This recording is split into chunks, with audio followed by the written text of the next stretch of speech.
السلام علیکم، بسم اللہ والصلاۃ والسلام علی رسول اللہ۔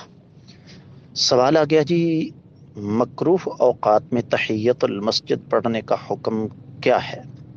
گزارش یہ ہے کہ سلسلے میں اہل علم کے درمیان ایک لمبا چوڑا اختلاف ہے، لیکن جو صحیح بات ہمیں معلوم ہوتی ہے واللہ اعلم وہ یہی ہے کہ حدیث مبارکہ عام ہے کہ اذا جاء احدکم المسجد فَلْيُصَلِّ رَكْعَتَيْنِ قَبْلَ أَنْ يَجْلِسَ، جب بھی تم میں سے کوئی مسجد میں آئے تو بیٹھنے سے پہلے 2 رکعتیں پڑھے۔